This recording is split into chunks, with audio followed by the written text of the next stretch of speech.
the 1st of January 2027, the qualifying period for unfair dismissal will reduce from 2 years down to 6 months. At the same time, the compensatory award for unfair dismissal is removed. So if it ends up in tribunal, the potential reward is uncapped. There are some, what that looks like and the transition of that kind of legislation is still to be determined.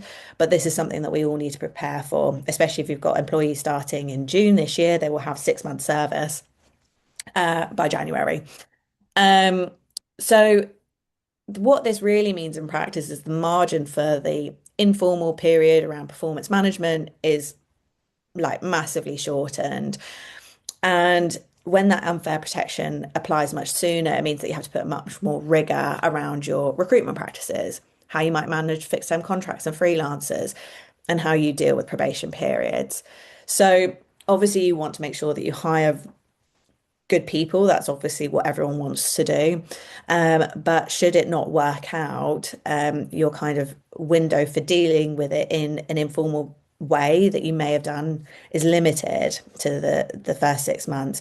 After the 6 months, then you would follow the process that you probably do for employees at present with 2 years or more service. So things to consider is whether you might want your probation period to change. So if your probation period is already 6 months, though, you may need to reduce it to not kind of trigger these additional rights, because you might need to think about how long is the probation, how long is the notice period, and does that tip them over into 6 months? So kind of what we're looking at for most of our clients is a 4 month probation period because that allows for a moment to have a conversation around, someone's not quite hitting the mark. So we can give them some goals and objectives to perform over a month's period. Hopefully it all works out, but if it doesn't, then they've got a 1 or 2 week notice period generally in their probation period, and that keeps you all in under the 6 month line. Um, and then your handling for poor performance will not change, I guess, in terms of how you deal with people who currently have over 2 years service. But you've got to kind of think about the rigor that kind of goes behind it and the better documentation because the unfair claim is so we don't know, what that will actually transpire if it ever ended up to tribunal because of this uncapped. So it just has to be a lot more rigor, a lot more documentation, describing it all, making sure that it's super duper clear.